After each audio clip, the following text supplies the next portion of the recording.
Yo, Thought Warriors. What is up? It is I, Van Lathan. And it's me, Rachel Lindsay. Higher Learn is on. Rachel, how was your weekend? Weekend, same old. Same old. Locked in. Some good football. Really enjoyed the game. Good football. Lil sis came over. Okay. We hung out and we started a new show. What's the show? The show's not new, just new to us. It's called The Servant. Ooh, I've heard about that. I haven't seen it. I'm really into M. Night TV? Shyamalan. Yeah. I really enjoy him. It's a little slow. It's definitely creepy. I'm talking first episode, he hits you with the punch. Like it's a little creepy. Right. I didn't finish it, but it's good. I recommend it. Isn't that somebody like Creepy Baby or something like that? Some baby? Yeah, and I don't do well with dolls. So what's the baby about? Like, why is there a baby? I can't tell. If I talk about the baby, it gives away too much already. Like you find out in the first episode, and they're only 30 minutes. Oh, so 30 it's quick. minutes? Okay. Yeah, like you can hit it quick. How's your weekend? It was pretty good. I ate like a pig. I can't stop myself. I don't know what's happening. But my therapists say that don't worry about it. They say don't worry about it. Good. They're like, one day you'll just don't worry about it, whatever. Does it make you happy? No. Okay. It's just a thing. but I have to stop. It's disgusting. I'm disgusting. But I was able to hang out with some friends. Okay. You know what I mean? It's like the four of us, That's good. And we watched Conor McGregor. Y'all shout out did. to my I'm man glad Sterling. I didn't. Yeah, Conor McGregor got his ass beat. But did you think that was going to happen? Because a lot of people felt, he might be a little rusty. It's been a minute. I didn't really know. But it looked like he had control of the fight in the first round. And then the second round, he got a one-way bus ticket to one of my favorite places. He got a one-way bus ticket to Put It On That Ass Baptist Church. That's your favorite place. Hello, Conor McGregor. Come right up here in front of the congregation of Put It On That Ass Baptist Church. I'm your church pastor. We about to take tithes and offers. I'm your church pastor. Here, Put It On That Ass Baptist Church. That's fucked up, by the way, that you just said that about Pastor Carl. Hey, you don't want to talk about Put It On That Ass Baptist Church. That's something else. You welcome to put it. That's what we say. That's why I used to tell people. Pastor Lynn. Shut up. That's why I used to tell people back in the day when I was cooking them. Welcome to Put It On That Ass Baptist Church. And that's where Conor McGregor went to. He went to Put It On That Ass Baptist Church. He got to put on that ass. It was nasty too, Rach. You didn't see the knockout? I saw the knockout. But you know what? I saw the clip. The knockout, it didn't look like he got hit. Like, I was expecting one punch and he was out. Like, you know what I mean? Like, there were kind of like a bunch of little... It was like accumulation. Yeah. And he's just kind of stumbling back. I mean, I felt like it would have been more impactful if I'd been watching the whole thing. It lost its effect in clips. Have you ever been kicked in the leg before? Has anybody kicked you in the leg? I'm sure I have. I box all the time. Okay? Okay. And it's cool. And I think that I can do it because nobody's kicking me in my leg. I watch the UFC and you hear smack, smack, smack. It's somebody getting kicked in their leg. And after a while, the calf kicks did Jackson, Isaiah, did y'all see the fight? The calf kicks had neutralized McGregor to a degree to where I was starting to feel sorry for him that Dustin Poirier, we should mention Dustin Poirier, who was the guy who won the fight. Shout out to Louisiana. The leg kicks were just Louisiana. The leg kicks was just destroying Conor. Did you see the videos after the fight of him on crutches? No, he's kicking his leg. Yeah, he was he couldn't walk. So is that I'm not into UFC, right? I'm much more into boxing than UFC. Is that normal to go after the legs? Yeah, people get leg kicks are a big part of mixed martial arts. Okay. But normally you move around, you check the leg kick, you make angles, and a lot of times with McGregor, he's such an elite striker that he would check your leg kick and then counter it with a straight left, and guys would get hesitant to throw him. But I guess his timing was off. He hadn't been in the cage very much, so he wasn't super sharp. So he was just eating leg kicks. They drove him up in a sparkling black limousine and dropped him off right in front of Put It On That Ass Baptist Church. and he strolled right in there. He sat down in the first pew, put it on that I don't want to hear you say that again. Baptist church. Your list keeps getting heavier and heavier, and I don't want to hear you say it anymore. And also, he wasn't the only one that went there. Aaron Rodgers went there. Aaron Rodgers went to put on that ass Baptist church. Like he did. I He did. He was there. Yeah, he did. It's not like they got whooped like that. They just lost. They got at home. And they almost came back.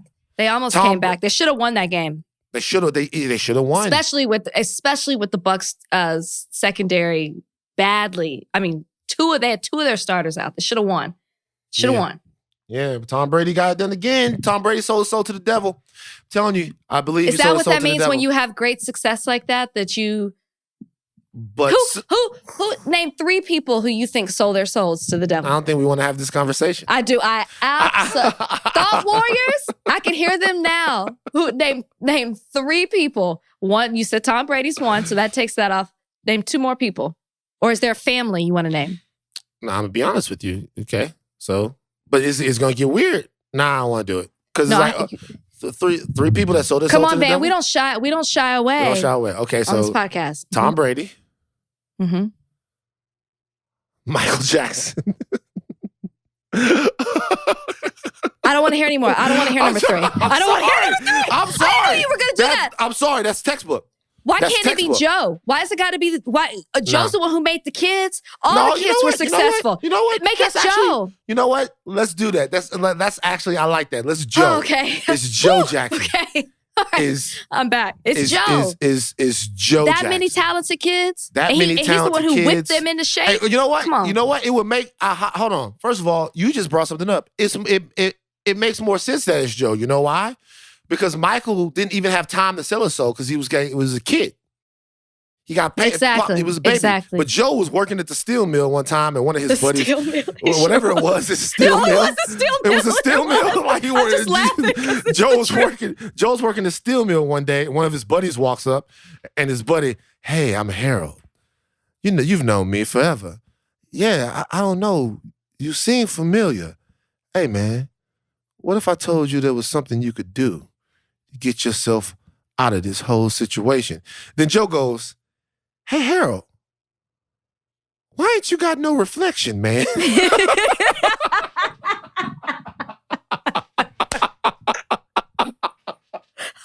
Harold, why you got a tail?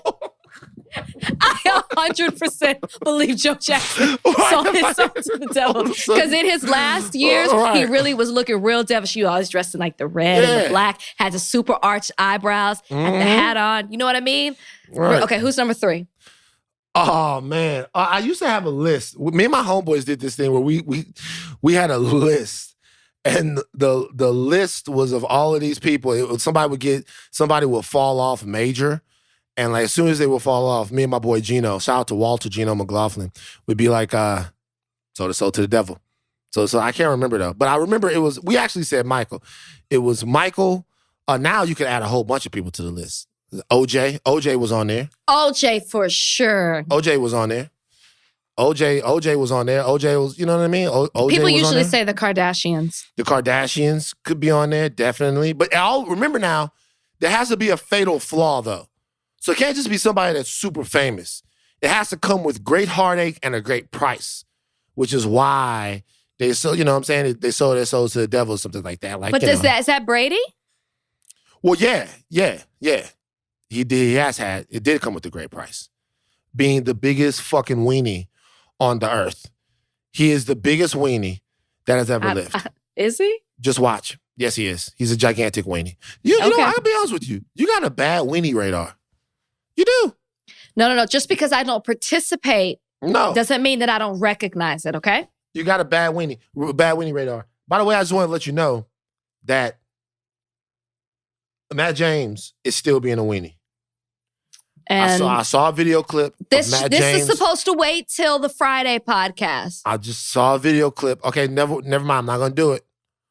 So it's coming. But just to let you know, Matt James being a weenie. He's still being a weenie. But I'm not going to roast him right now. I'm not going to roast him right now. you wanted me to, we talked about something earlier and you asked me about it. What was it? And you said, save it for the top of the podcast. I can't remember what it was. Oh, you were going to tell me about the commercial you saw that nobody else saw. That was it, right? Oh, the time I thought I was seeing the commercial and it was only me that could see the commercial. Did I not just say that? I forgot. Are you okay? I don't know. Yes. So you have a sec real quick. Thought Warrior audience, sec real quick. This actually happened. So I think it was circa 2001 or 2002. I was in college. So you're an adult. Okay. I'm an adult. I'm in college, right? Mm-hmm. And I'm up late at night because I would stay up late at night to watch BET Uncut. You're a pervert. That is exactly what you are. I would stay up. Wait a minute. See, because it came on at 2 It came on at 2 o'clock in the morning.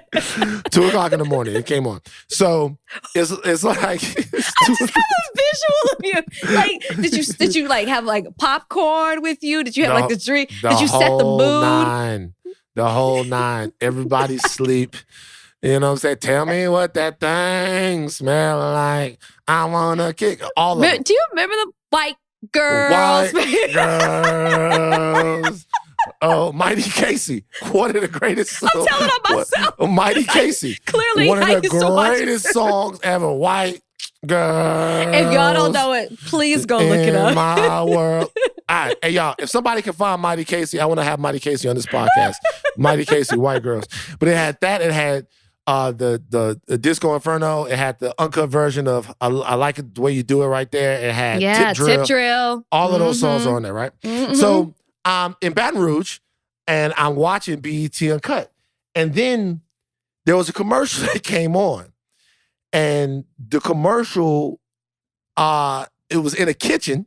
I'm being serious. It was in the kitchen. And it was a clown that went to the refrigerator. I'm terrified already. I'm serious. It's a clown that went to the refrigerator, okay, and grabbed a carton of milk out of the refrigerator, bit into the carton of milk, or no, opened the carton of milk, drank the carton of milk, and it was blood that came out. And then I'm getting fucking freaked out just thinking about it. You should. And then he looked into the camera and he said, "Got blood?" And then all of a sudden, I promise you. And then all of a sudden, the "got blood" thing came up at the bottom of the thing, and it all turned red. And then the commercial went off. So peep this. There was not a product that was endorsed, okay, in this commercial. Nothing was endorsed, all right? No product. I am laying... Just blood. Just the blood, and it goes off. It doesn't say, buy this. It's not for a movie or whatever. And I sit up, and my heart is racing. And remember, at this point, we're living in Zachary, Louisiana, in the country. It's pitch dark. Like your neighbor's a half a mile or a mile away. It is pitch dark. I stay up the entire night. Can't get back to sleep. I go get my 20 gauge out of the closet. I load it, put it next to my bed. If it's a supernatural clown, I know you can't kill him. I know. And so here's the deal. I don't bring this up to anyone. The whole next day, I walk around seriously thinking that I am the only person who saw this commercial. And I watch BET Uncut the next 2 nights, hoping to see it again. It doesn't play. And I'm thinking to myself, yo, man, first of all, I'm thinking, did I hallucinate it? Yeah. Was it a nightmare? Like, what's going on? But I know I was awake, right? So this goes on for about, I say, 3 days. And I'm like really freaking out and I'm afraid to tell anybody. I'm afraid to tell my mom that I'm seeing weird commercials. I'm afraid to tell my sister because she'll believe it. And then all of a sudden, it'll be like an 80s horror movie where we're tooling up and going to the wise old lady to try to get information on how to kill the demon inside the TV. You know what I mean? Like the whole nine, right? And so it gets to the point to where this is how bad my anxiety is, to where after the second day that I watched BET Uncut and I couldn't see it, I turned my TV off and I wouldn't cut it back on. Like, seriously. Okay. I mean, and so what happened was I was at a friend's house. And we're at their house, and I see a little white boy riding his bike down the street on the TV. And then all of a sudden, this little white guy looks at the camera, and then the TV, like, it freezes. And then the picture of the little white kid ends up on the back of the milk carton. The commercial's back on with an extra part that I didn't see before. The picture of the kid is on the milk carton. Then it goes just like it went before. The clown goes over to the refrigerator, opens up the refrigerator. The kid is on the milk carton because the clown had abducted the kid and killed him. Then he drinks it and it says, "Got blood." The exact same thing is happening, except this time, at the end of it, it says, "Carnival 2 at the LSU Civic Center." Blah, blah, blah. It was Halloween time, and it was an advertisement for a haunted house. What had happened was, during BET Uncut, these commercials would be glitchy because of the programming and the time that they were on. They would cut in and they would cut off. Sometimes you would be watching BET Uncut, and BET Uncut will pop in the middle of a commercial or something like that. Something must have fucked up. But it was a commercial for Carnival, which was a haunted house that they had at LSU in Baton Rouge. And and I swear to God, I'm at my homie's house and I'm like, "Oh, okay, yes. And he runs in here like, "Bro, what's wrong with you?" And I'm like, "Nothing, man, nothing." Woo! I was super elated. I'm telling you, for 4 or 5 days, I was convinced that either I was going crazy or I was about to do spiritual warfare. True story. Why couldn't you think, though, that maybe it was glitching, since you know things glitch during Uncut? Well, it wasn't until then that I did know, and I'll tell you why, because there was another commercial for that movie, The Ring. And and there was a commercial for that movie, The Ring, that was scary as hell. Okay? But sometimes at night after this and Uncut, they'd only play part of the commercial. And it wouldn't show you that it was a commercial for a movie. It would just show that little girl, and then she'd jump off of a cliff or whatever it was. But it was for that movie, The Ring. But they would play it at night. So I only realized that after that like it was popping in and doing all of that stuff like that. Because, 4 or 5 days is a long time to hold that. I would have been telling everybody what I saw, because that's very much so it. Like, you were describing it to me. So I was like, "Oh, are you going to tell me that this was all about it?" Hold but on. No, I bet you. You know what I've never tried to do? I bet you I can find this commercial. Wasn't it local? I bet you can't. Wasn't it a local commercial? I don't think Zachary commercials make it to the YouTube. Carnival LSU. I bet you I can find that commercial. I know I can. It's got to be on here. I can't be the only... I know I can. I can. I can't be the only person that ever saw this. I don't know. It'd take forever. Because if I could find the commercial, I certainly would like put it into the podcast or something like that. But anyway. Yeah. Well, I'm glad it wasn't real. Honestly, clowns are terrifying. Clowns and dolls are terrifying. That would have scared me. I thought you were going to say you never watched Uncut again. Like, it scared you. Like, you took it as a sign to be like, I can't watch this kind of stuff because... No, that didn't happen. No. Okay. As a matter of fact... So 4 or 5 days later, you tuned in? Or you started recording it? The reality is, like, after I told my dad the story, my dad was like, "That's what you get. That's what you get." Exactly. You're in there, you're at night, you're in your room, and you're in there abusing yourself. I know what you're in there doing. You're in there abusing yourself, and that's what you get. My father. All right, look, I really want to find the Carnival commercial. Okay. But we can't worry about it right now. If y'all know it, try to help us out. send it to us if y'all can find it. If you can find the this is like 2001, 2002. I know that there are other Carnival commercials, but I'm talking specifically about the Got Blood commercial. Okay. We're going to take a break. Come right back. Okay. There was, I guess, a mini controversy. Not mini. I say mini. It started off as a video on the old Twitter sphere. I'm not going to lie. I saw the video. Right. And when I saw the video, I then screen recorded it and posted it to my Instagram as well because I was so shocked at what I was seeing. The video, just to set it up real quick, took place. I think this was, and anytime I get anything wrong, Kaiya, you can jump in. It took place, the show was back in 2017. It was called Signed. Right. And it was on VH1. Now, there were 3 judges on this show that I saw in this particular clip. The Dream, Rick Ross, and Lenny S. from Rock Nation, okay? Yes, sir. And it was a singing competition where each person was going to give somebody a deal. Right. First of all, let's welcome Kaiya to the show, everybody. Yeah, welcome Kaiya to Higher Learning. We're jumping right into it right now. Kaiya was in the center of the eye of the storm here. Now, wait, can I ask you this? Was it that each person was going to get like there was one winner, or one person was assigned to each label? Just for clarification. That part was actually up in the air. So I think, but if I'm not mistaken, I think it was probably one person per judge that was supposed to be getting signed. Mm-hmm. Okay. So the first person in the clip, I recognized a lady from Houston by the name of Just Brittany. Just Brittany I had seen before. I actually thought she had a deal before. I thought she had been with Cash Money or something like that. Yeah, but I just had seen her. I knew of her from her online presence or whatever. She goes up and she sings a song. Each person has a beat. I'm sure you guys have seen the video. She sings a song. She sings a song in the tune of Aston Martin music, and everybody's vibing to it. Gotta be honest with you.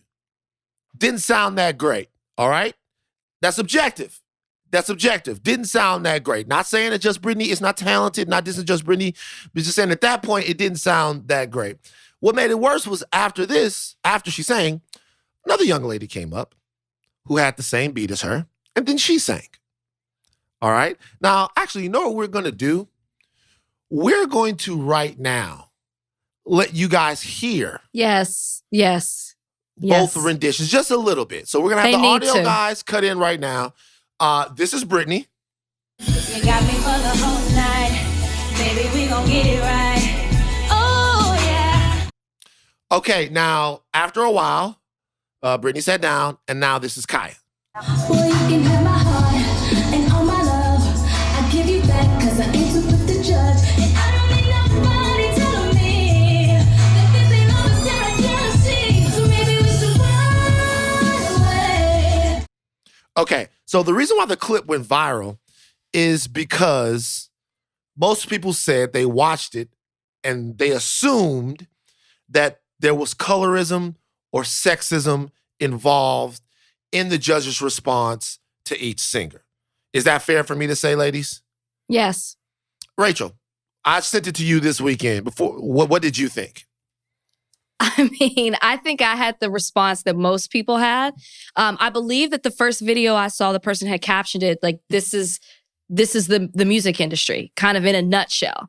And then I was like, oh, well, what is this clip? And then I watched it. I know what I thought, but I'm more curious, Kaiya. Yeah. I need to know, you were there. It was you. You lived it. In that moment, what were you thinking? To be frank, I guess I was a little thrown off, more so than anything. I'm not saying that in the sense like I was, better than her or whatever the case was, but I guess in that particular setting, I was getting a lot of, feedback from the song prior to that particular recording, just from, the cast and all that. So I was pretty, confident in what I had, done. So whatever the case was, I wasn't expecting to get such negative feedback in that setting. Like whether they liked the song or not, or whatever the case was, I wasn't expecting, the negativity that came up. You know, everybody's entitled to their opinion or whatever the case is, but I didn't think it was going to be so much like, oh, well, yours wasn't that good, hers sounded better, if that makes sense. That was kind of just like, oh, okay, I guess, you know. But yeah, I guess I was a bit taken aback more so than anything. So when you watch the clip now, or in that moment, did you ever think or have any of the conclusions that many people that watched the video had, that it was because of Brittany's body or because of Brittany's color or because of maybe even the content of what she had in the song itself? Because her rendition was raunchier. She was saying different things. What did you think, or what do you think now the difference was in the clip? Do you think that the people that are saying that it was colorism or sexism, do you think there's anything to that? Honestly, I didn't maybe necessarily in that moment, I didn't necessarily think colorism, but definitely sexism. I mean, we were all, you know, watching it with all the other clips that were surrounding that portion that everybody saw. So I definitely thought it was a little bit of sexism going on. But yeah, I did. So you said, y'all can't see her face if you're just listening to this, but she kind of made a face like, I thought there was some sexism. And I don't know if you saw this, but there was a clip that came out after where Ross was explaining favoritism that he had towards Just Brit. Is that what you felt in that moment? And did you see that going on throughout the time you were filming the show? What's actually crazy is I never saw that clip until today. I never knew that was even said, even though that might have been how I felt in my heart. I never knew that that's actually, you know, I didn't know he actually came out and, you know, said that. So I would have to agree with him. You know, he said it and I felt it. But yeah, I think it was probably a little bit of favoritism, you know, going on. I kind of felt like I wasn't really given a fair chance because of that, which is kind of, you know, unfortunate. But I guess in the end, a blessing kind of came out of it because, you know, since this resurfacing, I've been, you know, getting connections going on. So I can't say I'm necessarily upset about it now. You know, it ended up being a blessing for me in the end. So. Do you think that the people that, because when people looked at it, they said colorism, things like that, and you're seeming to say that you don't think that it was that. Do you think that people were necessarily jumping to a premature conclusion in saying, hey, it's the fairer skinned woman getting the shake and it's the darker skinned woman that's getting made to sit in the back of the bus? Even though I didn't necessarily feel that at the time, I mean, people went based off of what they seen. So, I mean, if that's the conclusion you got out of it, I mean, that was, you know, I guess the energy that was placed in that clip. So I didn't necessarily like get that personally. Like I didn't feel inferior because I was dark skinned, even though I'm not saying that wasn't the case. I'm just saying I didn't personally feel that at the time, but with all the other stuff that was with it, with the, I guess the sex appeal part, I did feel that I did feel. So, but I can't honestly, I can't say that didn't have anything to do with it. I'm hoping it didn't. I mean, it's very unfortunate if it did, but I can't personally say that. I think the reason people saw it in that way is because it has been an issue in the music industry and beyond. It's just within our society. It's colorism Absolutely. is a big issue, and it's really been brought to the forefront in 2020 and now 2021. For you personally, with your music career, has colorism been an issue? Yes. I've kind of been in Atlanta since I was probably about 15 or 16, and there's definitely been situations where they were picking, you know, lighter tone people against myself. So I definitely have felt inferior doing this. And I honestly didn't think, even though I was striving to do music and everything, I was actually in a space where I didn't really feel it was going to go far because of that. It wasn't going to go because of that and sexism. Like I'm not an overly, you know, sexual person or whatever the case may be. And me being a dark-skinned female, I didn't think I guess I didn't think I was gonna excel, I guess, as quickly as other women might have being of lighter tone. Hmm. So following the show, because I contacted you on social media about this Right. entire thing. So prior to the show, had you had kind of slowed down your social after the show, subsequently after the show, Right. should I say? You had kind of slowed down on social media a little bit. You hadn't been on there. Uh, had you, in a sense, given up on your dream because of colorism and sexism?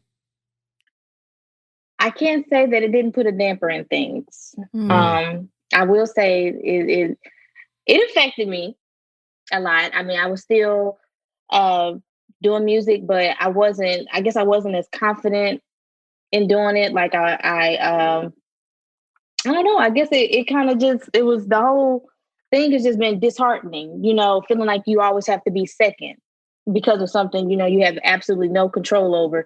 And people just, I guess, look at you in somewhat of a negative light because of my, skin tone, nothing I have any control over. And yeah, I slow down a bit due to some of those things. Yeah. Mm.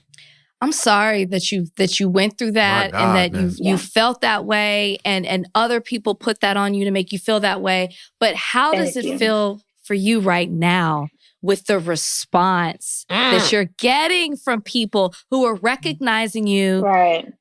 not from just, and you are a beautiful, beautiful woman, Thank but you. they're looking Thank beyond you. that and recognizing you for your talent. How does that feel? Right. That's probably the most amazing part about this.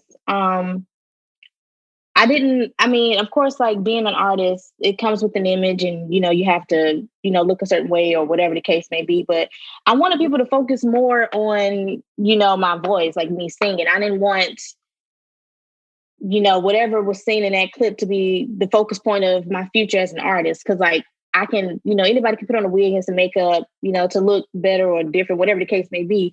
So the fact that now people are more focused on me singing versus my skin complexion or whatever the case is, and that's just been amazing. Honestly, it's really been a blessing. Have you had any contact with just Brittany since all of this has happened? I did.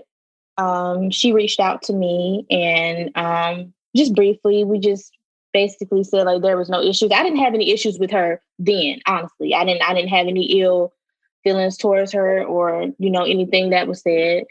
But she just basically, we just said that like there was no issues between us, like it's all love, like it wasn't, no problems or anything. Are you glad that the video came out?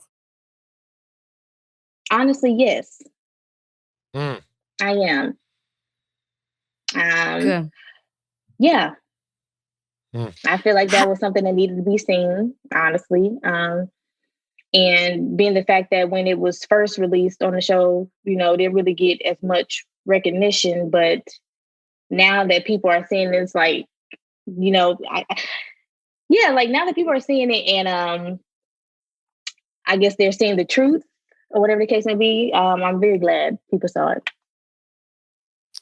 Are you, I guess, do you kind of see it as a blessing in disguise? Because when I'm not sure of the months that this, that Signed was filming, but I'm assuming you didn't have contact with the outside world because during that same year, there were some really controversial and derogatory comments that Rick Ross made on The Breakfast Club about the women that he signs. I don't know. Are you familiar with that? Yes, I know. I've heard bits and pieces of it, not a lot of it. Yeah, he basically was saying that he hasn't signed a woman for a reason that he felt like he would sleep with them or he would want something from them because he was giving them a certain opportunity. I'm paraphrasing here, but that's the gist of it. Knowing that now, how does that make you feel about not being under Rick Ross's label? I guess that's a bit of a relief. I'm in this for the music. So I guess that's another fish to fry if I was working with someone and having to worry about doing music and also worrying about, I guess them looking at me in a certain way other than business. So I guess I'm a bit relieved by that. So what's next? What's next now? Like you said people reaching out. Yes. You got studio time booked. You got offers. We booked and busy. Like, what's popping now, sister? We out here. This has been very overwhelming, but yes, I am in the studio. I'm working on a project now, and I am very excited. Who you working with? Tell us everything right now. Give We us need to give know. us some I hints. Tell us can't. we need to. No. Tell us we need to. No, hell no. At We least out give us here. like the style of it. Like, yeah. Come on. You making a guess diss a few song to all R&B light-skinned women? No, Hilarious. I would never do that. Hilarious. love I would all be here black for it. women. I'm Black here women for are beautiful. No, sir. But yeah, just a couple of R&B songwriters and producers and stuff. So I'm excited. I'm excited for my future. And we are excited for your future too. Yes, we are. Thank you. And by the way, I just want to say something real quick. This isn't about bashing anyone. It's about making sure that this erasure doesn't happen.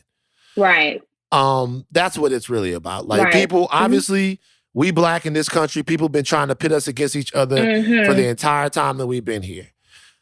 We're not going to get into that. What we're making sure is that this amazingly talented woman right here feels seen and respected and has not been erased by any bullshit perceptions that date way back to back who knows when. Right. All right. So I'm happy that was conquered in that you. instance right there. And can I just say kudos to you and Brittany for not falling into Absolutely. that either. Right, You know what exactly. I mean? Y'all were above it, and it seems like y'all moved on. You support each other in whatever it is that you do, even to this day, no matter Right. how you were feeling in that moment. So Right. Right. kudos to y'all for that. I think it would be dope if, on this project, to call Brittany up. Y'all could, man. Maybe y'all we could have feature? to. maybe y'all get together Right. on the track. You know what I mean? I don't know. This will be like a whole thing. Back in the day, like the Crips and the Bloods made this song together, and it was dope. Stop. This could be the same type of thing. I'm just messing around. I'm happy that you're seen and you're feeling empowered, sister. Thank you. And it worked out. Slow Thank down, you so take it all in, and protect your light. Yeah. Yes, sir. All right. Thank all you right. so much. Thank you Kaiya, for being here. no, before you leave, tell people where they can follow you on Instagram. Oh, yes. We famous now. Okay. Y'all can follow me on Instagram at I_Kaiya, I_Kaiya. And y'all can also follow me on Twitter at the artist Kaiya, the artist Kaiya. There you go. Follow Kaiya. We're gonna be on the lookout follow for her. you, sister. So happy that you joined us today on Higher Learning. Thank We you appreciate for you. having me. No problem. Absolutely. Take care. Be Take safe. care. All right. Thank Bye-bye. you, y'all too. Bye. Bye. Rachel, Van. did you happen to catch Real Time with Bill Maher this past week? I did. You watched it. You watched it. You did. Now, what did you think? What did you think of it? No, you go. You Okay. tell me what you thought about it. All right. So I was put onto through Bill Maher, like a very interesting, what I find to be interesting, new conservative / libertarian voice. The guy's name is Kmele Foster. I saw that what happened was this. One of our thought warriors, or somebody who follows me, said, "Hey, Kmele Foster on Bill Maher, you gotta see it. You gotta get at him. Blah blah blah blah blah. He's being an Uncle Tom or something like that." That was the message. I don't mean to. So you weren't aware of him prior to, because I wasn't either. Wasn't aware of him prior to this. Wasn't aware. Because of somebody him. put me on to notify me to watch it as well. Right. Charlemagne knows him well. I was not familiar with him. He is the host of a podcast. I think the podcast is called The Fifth Column. It is. The Fifth Column podcast. So he's the host of the podcast that I will be on this coming Wednesday. I'm going to go on this podcast. But I watched it, and I got to admit, I watched his podcast. I watched him on Real Time, and I was inspired for a reason. I was inspired. I did not agree with anything Kmele Foster said. I didn't think so. Very little of it did I agree with. And in some ways, I thought a lot of what he said was wrongheaded. And it was looking at society in a way that I feel like is counterproductive to Black people. Absolutely. But there's a caveat to this. Okay. It was a legitimate disagreement.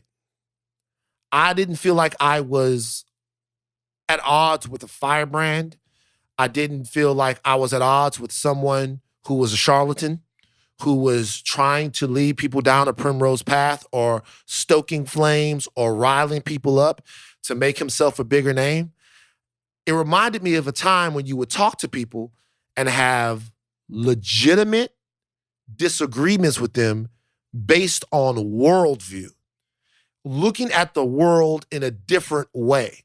Mm-hmm. That offers the promise of some sort of compromise or some sort of sharing of information that might, in a way, might possibly lead to some type of positive outcome. It was a dazzling performance by someone who I really don't think reflected any of my values or any of my views, but I didn't get angry by watching it.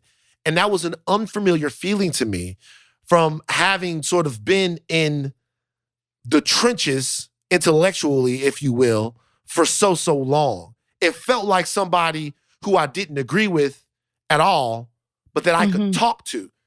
You know what I mean? And so that is why I thought it was such a fine performance from him on Real Time. That's interesting that you say that, because I feel like, yeah, I mean, I wasn't angered, you know, it didn't bring out like something that a Candace Owens would bring in out of me. Yeah, I didn't feel like he was saying things just to say things for attention or to go viral. Sure. I didn't feel that way. However, I still felt like what he was saying was problematic. And I felt like Bill brought him on his show because he didn't want someone who really was going to go against what he said. He was trying to bring someone on who was going to back up the things that he was saying about race. Like, Bill never strays away from a controversial argument. He knew he was going to be talking about race. And I feel like he more so had Kmele doing the dirty work rather than him having to do it. He was asking him questions, almost seeming as if he knew what the answers were going to be. And I felt like that was a little bit problematic.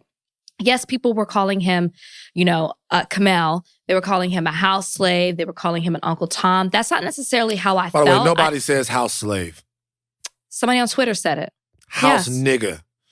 Okay, well, house slave was the tweet I saw. Sorry. Well, if you're saying house slave, you're not using the right slurs. If it It's said house it, I nigga. would have. It's who says house? That must have been somebody. House slave. It was a tweet I saw. So I'm Who quoting the says tweet I house saw. slave? House nigga. Well, I said it. Okay. I mean, I said somebody's tweet. It wasn't me. I really am reading what somebody said in the tweet. Right. But I just lost my train of thought. I'm sorry. No, that's okay. But yeah, I still felt like he was extremely problematic in what he was saying in regards to race. It's problematic to me when you have somebody who's Black, who speaks on a larger platform, because what happens is someone who's white, who believes what he is saying, makes him the face of what they become the face of almost what they're trying to push forward as well. Well, he said it, so he said he's Black, so it must be true for all Blacks. And that's how I felt when I was watching him. He was saying, don't feel sorry for me. I'm an individual. Race is a subjective allegation. I felt those claims were really problematic. And I don't want him speaking on behalf of Black people, because then you had Bill coinciding with that argument saying, well, I've asked my Black friends and they feel this, which is that's like the number one thing you don't say. My Black friend said this. I'm married to a Black person, whatever it may be. I just felt it was he might have been very eloquent in how he was saying it. It might not have made you upset, but you have to admit it was problematic. Well, so here's the deal in terms of it being problematic. I feel like the term problematic is an interesting one in and of itself, because if problematic means that it's a problem to people who don't agree with it, then sure. If problematic means that it is hurtful, then no. So here's the thing. You don't think what he said was hurtful? Didn't hurt me. It didn't hurt you. What about black people? I can't speak for all black people. I know you can't, but we do speak in that way on the show. I know, but no, I speak in terms of, do I think that what he says, do I feel like what he's saying is harmful or to black people? No, I think it's wrongheaded. I think that it's wrongheaded, and I think that it's impotent for black people. It doesn't solve any of black people's problems. So I'll tell you what I mean. So I think you look like you want to say something now. No. I was just going to say it is harmful if people take that ideology and start applying it. It is harmful if people say, oh, well, that's what Kmele said, and he's speaking on behalf of black people, and they take that and they actually live by that. Then it does become a problem. It's not just living in that moment with that conversation he had on that panel with Bill. Yeah, but that's neither here nor there because he doesn't have any control over that, right? If you, like it, well, some people would then look at Colin Kaepernick as being problematic because they think it's problematic to not stand for the flag. I happen to think it's heroic. Like, that's very subjective. So so to me, in that particular case, that's almost not worth arguing. I think problematic. I think this is what I say would be problematic. Problematic is if you get somebody on a show or something like that, and they make a remark about violence against trans people, or they make a joke about violence against black people. Those things are problematic because they normalize violence and they normalize things like that. Opinions that are wrong, to me, aren't necessarily problematic, even if they give cover to white privilege, which is what his opinion did. But I think that that's just the way it shakes out. So this is why I say that. So, of course, his opinion gave cover to Bill because we have to understand how white men view society. White men don't really view society as if they're part of society. White men view society as if they're God, right? Mm-hmm. So they view society, they are like straight white men live in a society where they are exalted, protected, wholly observed, right?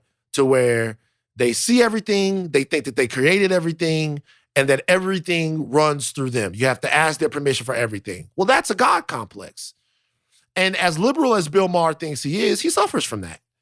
Absolutely. Right. So he suffers from a world, from a complex to where he doesn't want you telling him how you see the world. He thinks he has a way, and that way's been working just fine, and you're a glitch in that matrix. So when Kmele says, hey, I am this and I am that, and I don't need to hear this, Bill goes, finally. It's like when you're around one of your guys, like I recently witnessed an argument between two black people, and there was a white person there, and one of the black guys says black people need to get over slavery. As soon as he says that, he gives the white person that's in the argument, that's observing it, the license to say, I do feel like you guys lean on slavery too much, without having understood the argument. Kmele's point when he was talking was that looking at things through a racial lens is divisive. And right. That's what he said. At the end of the day, because it's so divisive and it's so charged, that it's a non-starter. That it doesn't, that you shouldn't look at things that way. I guess I just don't agree with the fact that having an opinion, you can have an opinion about something and it can be problematic. Well, because if you start to act on what it is that the opinion that you believe, or you start to say certain things, because, for example, what he was talking about on the show, he says he tends to agree with Donald Trump about diversity and inclusion training because it causes people to be racially insensitive. It can increase that. And he thinks that it can make the workplace less harmonious. That's what he's against diversity training. He's against, because that's what Donald Trump was trying to get rid of. I spoke with him about that. Yeah. Huh? I spoke with him about that. Yeah, he is against if you're allowing people to harbor these covert or subconscious feelings about people, about race, and you have certain opinions or stereotypes against certain race and you don't deal with it, then you act on those things. And then that's a problem.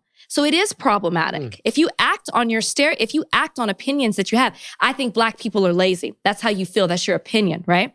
That's a statement. It's not necessarily harmful, but what if I start acting on that feeling? Well, because I think that they're lazy, I'm not going to hire them. Because I think that do you see what I'm saying? Then it becomes problematic. Well, there's a difference though. He didn't say that. So the difference is, if he were to say that, yeah, that would be problematic, but that wasn't said.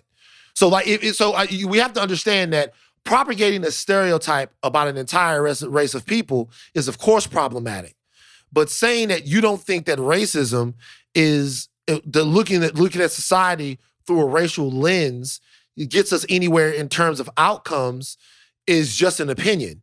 And it's a wrong opinion in my point, but it's just an opinion, right? I think that you make a leap. So it depends on what the opinion is. Is that what you're saying? What I'm saying is, if an opinion in some way casts like an inherent evil onto people that they can't escape, that's just who they are, then yeah, of course that's a problem, because then that dehumanizes somebody. And so he says racism is a subjective allegation. Yeah, what he means is, he says that, and he used COVID as an example. And if you listen to what he said, he'll say it better. He used COVID as an example. He goes, he's heard it over and over again that COVID disproportionately affects Black and brown people, but the reality is that COVID doesn't disproportionately affect Black and brown people. It disproportionately affects people that are living in certain urban settings, and those people happen to be Black and brown people, right? So he thinks it's wrong-headed to cast COVID out as a racial killer when solutions are easier to come by if you look at what he thinks is the data that proves there's a certain segment of American society that is affected by COVID, and we should look at the things that make those people what they are. See, the only problem with that to me is if it to me in some way implies that all the Black and brown people decided one day we'll move to the ghetto. That there wasn't there wasn't generations and generations, and we spoke about this, generations and generations of intentional, I'm just gonna speak on behalf of Black people, intentional actions that led Black Americans to lead the lives that they lead now. Not accidental things, but intentional things from the beginning of Black American existence in America. Hey, we intentionally make you slaves, then we intentionally impose things where you can't vote, then we intentionally redline you, then all of these things are done intentionally. And we're not even getting to microaggressions or inherent things to where the otherness of who you are stops you from being completely absorbed into American society.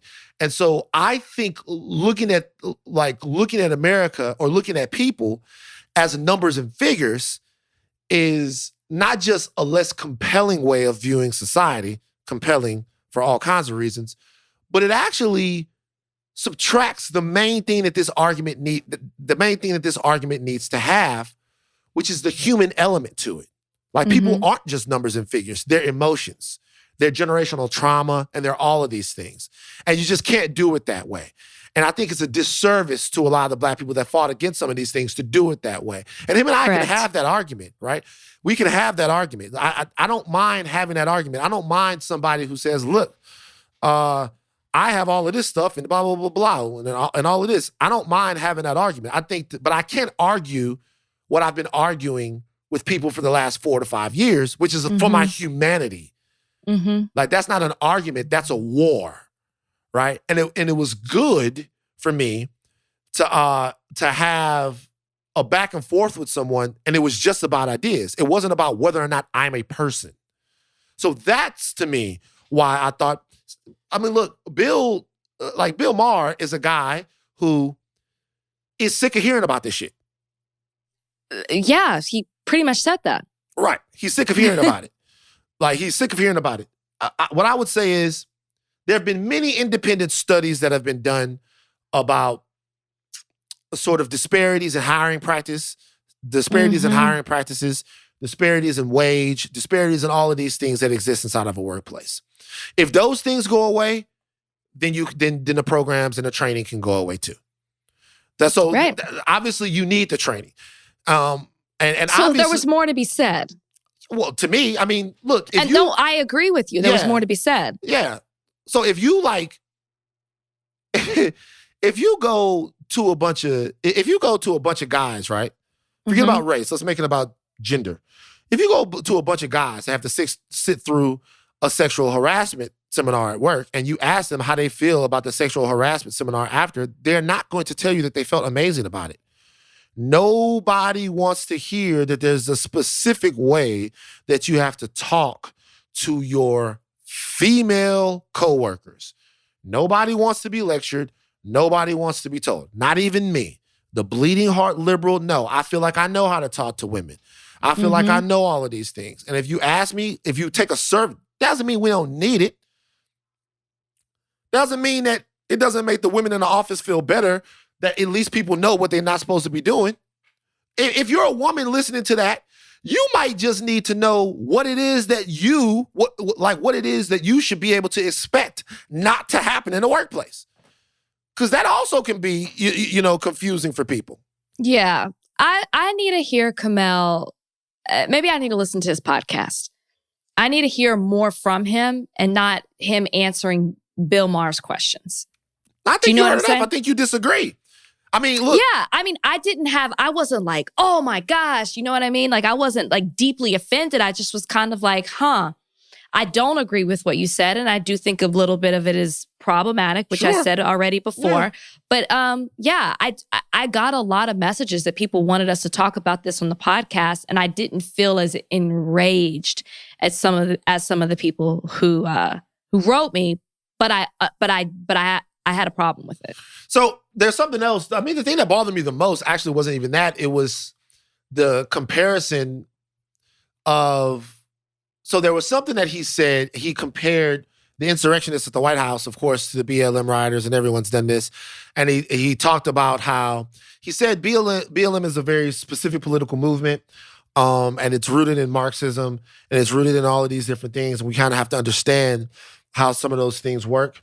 I'm not going to speak for the roots of BLM and Marxism and whatever. I'm also not going to speak to how hypercapitalism has affected the American worker and the wage growth here in this country, and whether or not places, because him and I talked at length about places in Appalachia.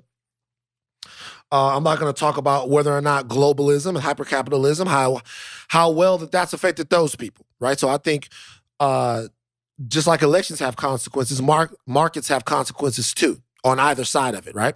Yeah. I think that when people compare the BLM marches, and he said that he went and looked at the fact that people were marching in Portland, and he looked at the statistics from police-involved shootings and incidents in Portland. Oh, yeah. And that Portland doesn't have a problem with this police, so it made no sense that they were out there marching. Well, then, if you use that logic, then... He said there's no genocide on Black people, is what I believe that's either he said that or Bill said that. I don't think there's anyone at the hands of the police. That's what he was saying. I don't think there's any genocide on Black people at the hands of police. Genocide is a gigantic big word. Right. His wording is what he used. Genocide is a gigantic big word. I think that Black people are police targets. I think that the evidence bears that out. I think that Black communities are over-policed. I think that police training and the institution of policing isn't steeped enough in public safety. It is too steeped in law and order. And because of those things, somebody has to lose, and the people that lose are us. Yeah. Okay. Yeah. Absolutely. So for me, period, right? I look at what he said with the BLM marches, and I think that makes sense, except for the fact that you leave out the part where the entire world, because those marches didn't just happen here, they happened all over the world, watched a man executed like in front of them. Mm-hmm. They watched it, right? Mm-hmm. And it's a reaction to not just that, but a lot of other things. And it's a reaction to a real reality, a real relationship that those people have with their police. They haven't been killed, but they die smaller little deaths. Right. When the Right. police stop them, profile them, harass them. And so they can believe that the cops are there to kill them. Right. So all of those things, like if you break people down to statistics and numbers and figures, then you're sort of doing this weird humanity sabermetrics. Like in baseball where everything is, it's not a player, it's an out. It's not a strong arm, it's a walk. And you just can't do that with people. Right. So I Absolutely. think that's the biggest problem I have with him. Look, the entire internet thought it was problematic. He was getting it the entire time. So it just, for me personally, it wasn't. For me personally, I thought here's a foil that I can have. This is somebody who I can go back and forth with. I bet though too, when you talk to him privately, and I'm sure you're going to do the same thing when you podcast with him, that you can have a bigger conversation. He was on a panel on Bill Maher's panel, answering pretty much his questions, speaking in a certain context. So I feel like if I heard him talk more, maybe I wouldn't be what the internet was. You know what I'm saying? Yeah. Look, I think I was expecting to have more of an issue with it, and I think that I didn't. In terms of Bill, it'll be interesting to see how Bill does this as Bill sorts as he moves into his grotesque phase. As I've watched Bill Maher, and I still will continue to watch Bill Maher since I was in college, and I've got some of the best information on sort of my political theory and how I look at the world through guests on there. I've been put on books, all kinds of things. But as Bill moves into there's an inevitability that happens to most rich white guys. And Bill's moving into that inevitability now. He's crankier. He's sick of the bullshit. He feels like the target's on his back now. And he's raging against the dying of the light. Yeah. And I think guys, whether they try to or not, guys like Kmele give Bill space. Yeah. That was very evident in watching it. Very much so. Yeah, they give Bill space. They give him some space to be like, hey, a lot of this complaining y'all are doing. Like Bill said something like, he said on the show, he was like, they talk about issues that go on inside these communities, but they don't talk about, I'm just going to say it, frankly, obesity. Basically linking being Black to being obese. Okay, well, let's just stay right there. Let's just talk about that for a second. So there's two ways that you can look at that. There's a way that you look at that and you say, okay, are Black people obese because we're just like naturally fat, lazy slobs? Or you look at societal conditions that lead to obesity.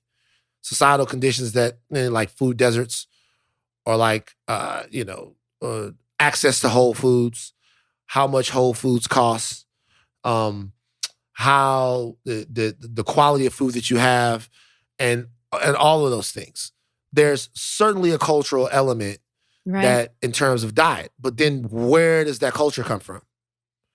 Where does the culture of frying and smothering and eating the entrails of pigs come from? Why would people do that? Why do you need food to comfort you in the first place? Why are you eating away your pain? Why are you drinking? Why are you medicating? Right. Is there a larger story to be told about some of these things? We're not talking about sickle cell. We're not talking about something that we're just naturally more susceptible to, or hypertrophic cardiomyopathy, which is something else, a specific enlargement of the heart that naturally occurs more in Black people, right? Mm-hmm. We're not talking about any of these things. We're talking about some other things, right? Things that are societal. And if you just say, hey, well, maybe it's disproportionately affecting you because more of you guys are fat. Dude, you're not telling the whole story. I mean, I don't know what to tell you, dog. Like you're not you're not telling the whole story. And like you're not. And you could go and look like any place that has these same things, you're gonna find these types of people. But don't sit up there and fix your mouth to like quietly say, y'all niggas is a little heavier. Like it's not that simple. So, but to be honest with you, you give people a quarter to say shit like that. That's kind of the deal. It seems like a lot of the deal of what Bill is saying, or at least in this episode that I saw, is that stop making race the excuse for certain things. Yeah.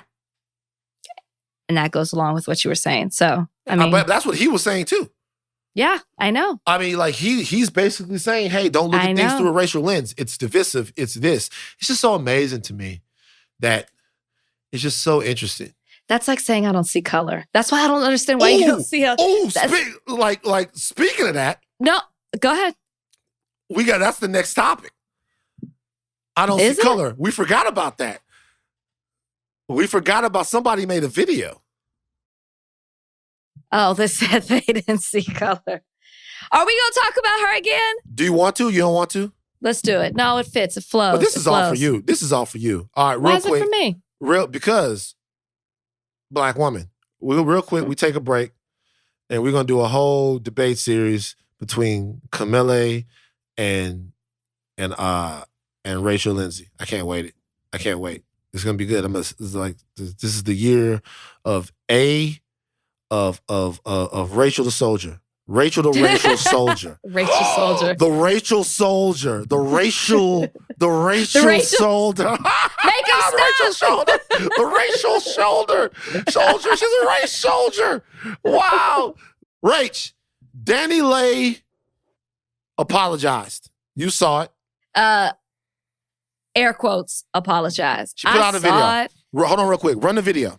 And then to call me a colorist, to call me a racist is like, yo, how? I'm dating a whole chocolate man. I have beautiful melanin friends. Like, it's like, y'all really took it there when it's like, nah, like, let's, it's not about that. That's not where I was coming from. I don't see my skin as a privilege. I've never looked at myself as better than anybody, more superior. It wasn't even about that. It was just me making a cocky ass song. Like, I'm sorry. Like, I offended you guys. Like, it was not my intention at all. Okay. That's what Danny Lay. She finally made a video about it. Rach, your thoughts? I mean, listen, she started trending even more after she apologized. I'm using air quotes when it comes to this. I don't know who her PR is. I don't know who is leading her. I don't know who is giving her the okay that this is the route that you need to take when it comes to explaining yourself for your lack of knowledge in creating a song, which she said it wasn't a song. I was just vibing. I was just feeling myself. You know, that's what my man likes. That's what he likes. That's what he likes. Nowhere in her statement did she recognize the issue in using the term yellow bone. Nowhere did she recognize the fact that it's problematic. Did she recognize? She did talk about, oh, I wasn't trying to be hurtful towards darker skinned women, but it's like she doesn't get it. And I said this on the last podcast. She doesn't get it because she doesn't have to get it. She is not a Black woman. She doesn't understand the struggle of being a Black woman. She doesn't understand the complexity of being a Black woman. She doesn't understand the issues that are within our society. Let me tell you how I know she further doesn't get it. Because on her Instagram, she reposted what Charlemagne said as if she was like, see, he gets it. I don't know. Did you hear what he said? Did you see what he said? Him and I argued about this at length. I stopped listening. It's on her Instagram page. He had it under the rumor report, and he was basically saying, I didn't see why people were up in arms. I don't understand why people are so upset. I don't get it. She just made a song.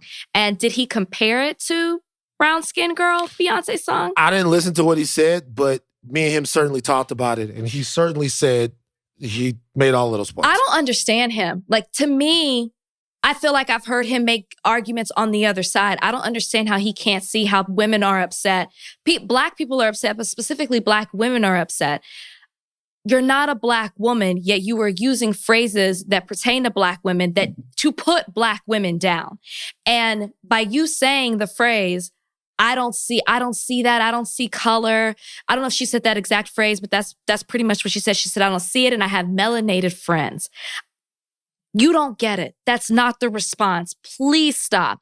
I'm not one to say you need to cancel someone, but I would have at least thought that the third time that you decided to speak out, that you would have something of substance to say towards the matter, and you would actually be apologetic for offending Black women. But instead, you decided to victimize yourself and make excuses and compare like make it okay because you have darker skinned friends or you have a chocolate man. But hold up, wait a minute, sis. You don't see color. You know what I'm saying? Like it really bothered me that she continues to talk. I'm not really into her before. I'm definitely not going to be into her after. I don't even want to hear about it anymore at this point because it continues to get worse the more and more that she talks about it. And it's offensive. I was personally offended by what she said again. Yeah. So a couple things. Me and Charlamagne went back and forth because I just wanted to make sure that, because he, I don't know. I think he has some people in his life who are maybe on the other side of this, who I think he has friends that he talks to about it and that maybe shape his worldview a little bit. And so that was his whole thing. But him and I, we literally argued for like 3 hours on the phone. So he's like, I don't understand what the big deal is. And I'm like, basically my thing is black women are saying that there's a deal. First of all, I understand what the big deal is. I understand kind of what it looks like. But black women are saying it's a big deal. And it's a big deal to them. You know, we talked with Kaiya a little while ago. And so if it's a big deal to them, it's a big deal to me. But secondly, everyone knows how I feel about this. This is your space. This is like, this particular issue means way... all I can do in this situation is take up oxygen. This particular issue it's for you. It's for me to be an advocate and an ally, but this colorism in this way doesn't affect black men the same way it affects black women. And I think that was the problem with what he did. No, it was same thing I was talking about Kmele.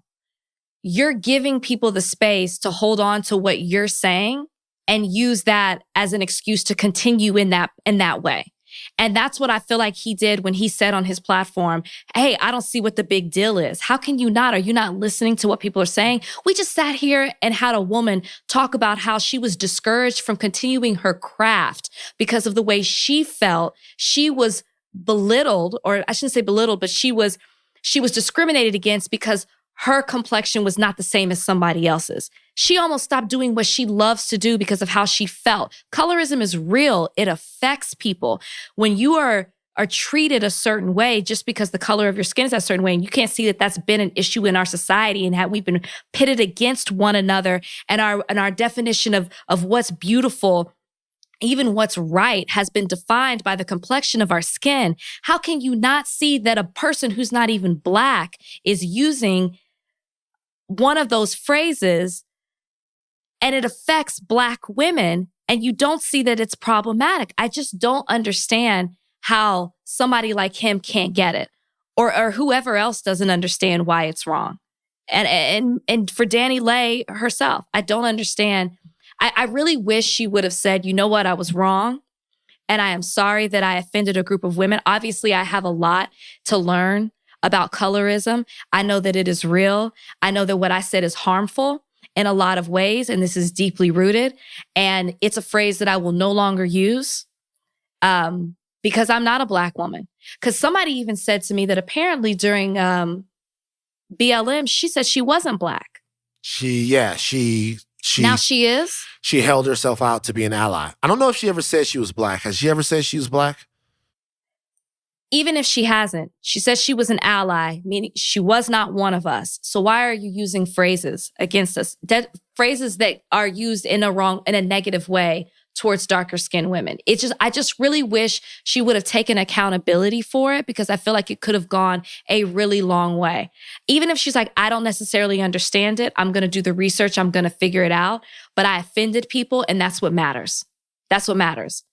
You're all up within our culture. You're dating, as you say, a chocolate man who has chocolate women in his family, and you don't see how what you did offended them. It's not me being sensitive. It's not me being a hater. It's that what you did is deeply rooted within our own community. And if you can't get that that's detrimental, what you did is detrimental to Black women, then I don't have anything for you.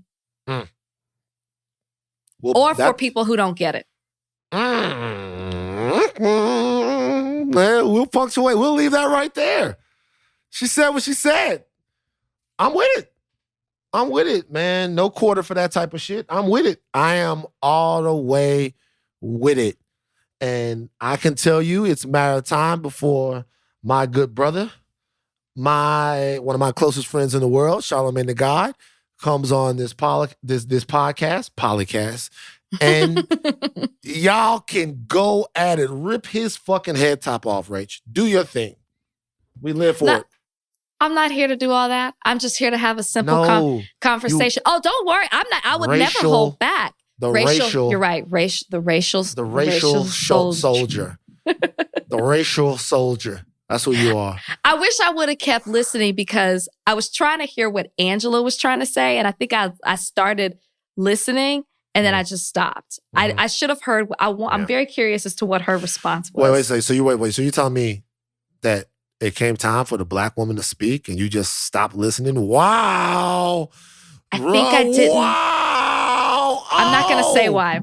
Oh, you're not going to say why? Oh, now you're about to diss her. Whoa. No, I'm not. Whoa. No, we got to take a break. Stop trying to get We got to take a break. Stop trying to get stuff started. We pitting brown against light again, man. No, I'm telling you. I'm not. As soon as Trump left, now we got to kill each other. I knew it. Okay, so today is Monday, January 25th, but this podcast comes out tomorrow, and that will be January 26th. That marks 1 year since we lost Kobe Bryant, which it's amazing 1 year that Kobe's been in eternity. We never really talked about it on the show before, but yeah, Kobe Bryant was my athletic hero. Really? Yeah. He was, because he's only 2 years older than me. So I watched every dribble. Mm-hmm. He was one of those guys that you didn't have to tell me about the times when he was really great or the times where he struggled or the stuff that he went through or anything like that. I was right there for it all. And you watch the ups and the downs and all of those things. And then, you watch him come out on the other end of it. Obviously, Kobe's life and his career wasn't without great controversy, great peril. And, people have varying different degrees of thoughts.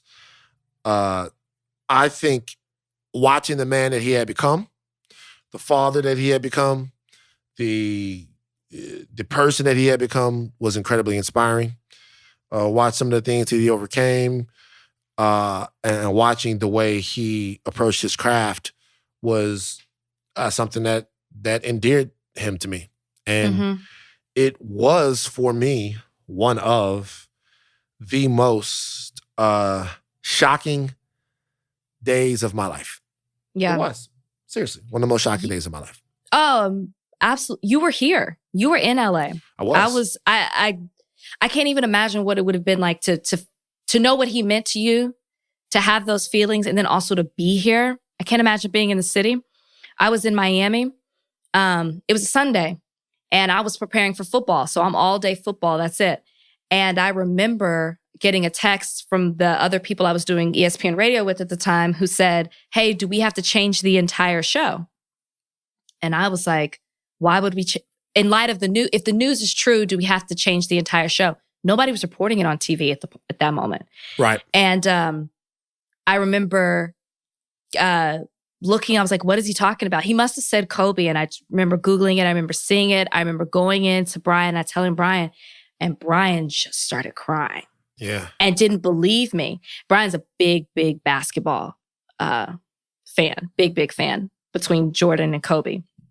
And we just sat in front of the TV and were very emotional all day. I remember I didn't want to do radio, had to do radio that night. First thing they say is, Rachel, talk about Kobe. And I just burst out crying on the radio. And the thing for me is, I'm younger than Kobe, but growing up playing basketball, that is who I admired. I was a little too young for Jordan. LeBron is my age, but Kobe is who it was like, I want to be like Kobe. That's who I had, whose posters I had all on my wall growing up as a kid.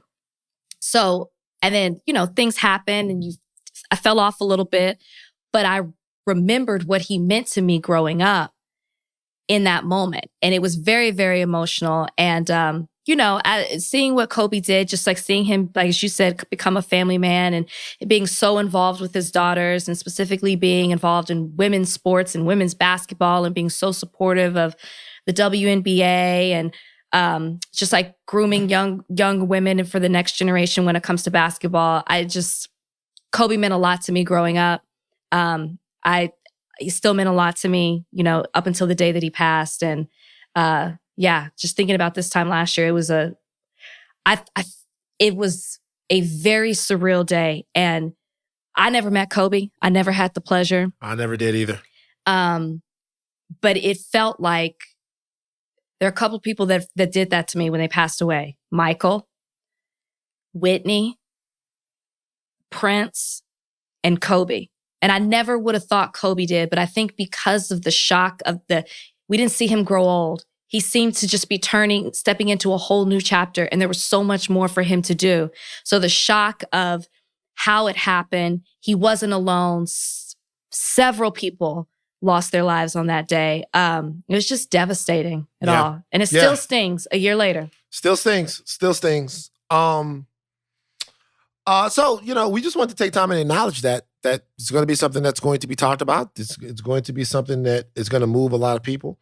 Mm-hmm. The Lakers went on and were able to win the NBA championship last year, which got a lot of people excited and got the city to kind of think about and contextualize really the life of its greatest basketball hero. Magic Johnson is its greatest basketball figure.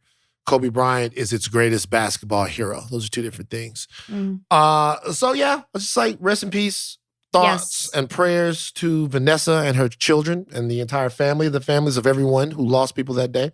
Mm-hmm. And we just thought we would say that before we got out of here. Look, Thursday, not gonna want to miss it. Not gonna want to miss Thursday as we do what we do every Friday, actually, is when the podcast comes out. We roast weenies. We do not do it together. We roast weenies. I am so excited tonight for The Bachelor. So excited. I can't tell you how excited I am. It's the beginning right now. I'm turning the fire on low. By the time Friday comes, it's going to be a well-roasted weenie. Might be burnt. The weenie might be burnt. The weenie might be blacker than Matt James is. Who knows? By the time Friday comes, who knows? But you're not gonna want to miss it. I'm telling you. All right. Take your thinking caps off, but do not stop learning. Higher learning is over for today. I am Van Lathan. I'm Rachel Lindsay, and I am not participating in the roast. Goodbye.